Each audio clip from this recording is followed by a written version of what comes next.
Hey guys, what's going on? In this video today, I want to show you how to overwinter peppers very easily using these tools. So let's get into it. So guys, here's the jalapeno pepper plant that we're going to overwinter.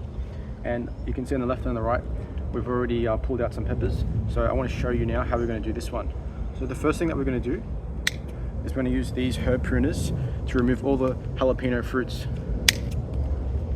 Now the reason why you want to do this is because we want the energy of the plant to go into the root formation. So by having these fruitlets on, it's going to hinder that process. So that's why we're going to take all these off. Okay guys, so now that we've got rid of all the fruit, the second thing that we're going to do is we're going to use our hands and we're going to gently move out all the mulch and weeds like this with our hands, so we can make a clean surface for the gardening fork to go into. Just like that. Okay guys, so now that we've got rid of all the mulch and weeds around the base of the pepper plant, which is a jalapeno, what we're going to do is we're going to go with a gardening fork, not right at the base of the plant like this because that's going to break the roots, but just a little bit further back. And we're just going to go with a fork like this, and you can see the plant's already moving, and we're going to lift up. So we're going to do this around the entire tree until the plant comes out. So we're going to go in a circular motion.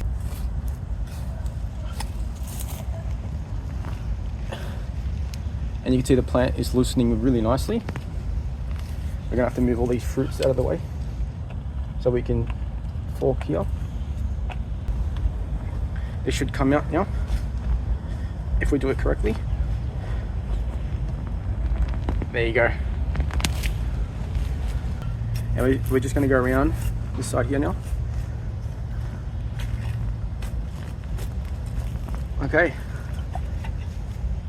so what we're going to do now is we're going to gently, and look at that, it just came out so easily. We've got the root system, we haven't damaged anything at all.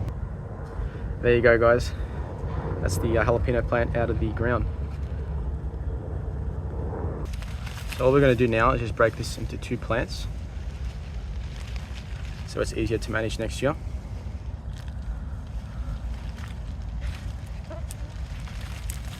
There you go. So we've pulled them apart and we've got a gorgeous jalapeno plant there. So the next step is to put this into a small to medium pot. We don't want to put this in a large pot because over winter those roots can get wet. So we want to put this into something that's just big enough to fit these roots. So let's go do that. Okay guys, so we've got our 300mm pot or 13-litre pot. We've got our pepper plant that we just pulled out, and all we did was just separate it from the other plant. So now we've got one perfect single trunk pepper plant for next year. Now, when it comes to the soil, we're just using Australian potting mix, which is composted pine bark, and this is going to be really well draining for the pepper plants. We don't want to use too much peat moss because over winter that can get really wet. So just the advisor there. So this is going to go in just like that. Now, if you have any long roots, what you can do is, for example, this one here, just cut it off like that and I'll be fine. You don't want to take off too much of the root system though. So now we're going to position our tree in the pot like that, and we want to remember that in the ground it was at this height, so we don't want to bury it this high because then it can induce rot. So we're just going to fill our pot with our potting mix just like that. That's looking really good. Okay guys, so we're nearly finished.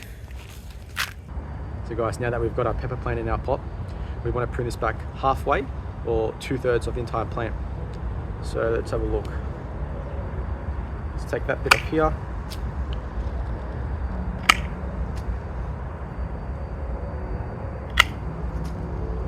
And we'll take that one back too. Yep, so we've got 4 branches for next year. Now that we've pruned the top part, what we want to do now is water this in very well with a seaweed solution. Now the reason why we want to do that is because seaweed helps with transplant shock, root development. So over winter, by giving it the seaweed solution, it's going to make sure that these roots settle in perfectly, and then next year it's going to bounce right back up. We've already mixed it into this watering can, and we're just going to go all around the root system like that. And we're going to soak that in so those roots can settle in nicely. And that's it, guys. Okay guys, so it's been a while now since the last segment I've made. It's been about a month, and you can see winter has damaged these leaves a fair bit. So that's normal. You don't need to worry about the leaves in winter. You just need to make sure that the plant does not have any severe dieback. Now, in order to prevent that from happening, what I suggest doing is every 3 weeks, or when the soil starts to get really dry. So if we have a look here, it's actually not bad. I haven't watered this in about 2 weeks. So every 2 to 3 weeks on average, you want to use seaweed, and that's going to help with the roots and help it from not getting too damaged over winter. So as you guys can see in the back, I've got a huge inventory of pots here. I've got a lot of figs in the backyard and they've gone dormant. If you take a look, they've lost all their leaves. So if your pepper plants do lose their leaves in winter, do not worry about it, because come next spring, they're going to come back. So here in zone 10A, I can afford to leave my pepper plants outside, and I don't have to worry about any freezes. But if you live in zones such as zone 5B, 6A, 7B, zones like that, I would highly suggest bringing these inside. So there you go, guys, that's how you overwinter peppers. There's not much to it. You just need a couple pots, some seaweed, watering can, and some pruners. So I hope you enjoyed today's video. If you did, drop a like below, drop a comment below, and subscribe to the channel if you enjoy this type of content. And as always, I'll see you in the next one. Happy gardening.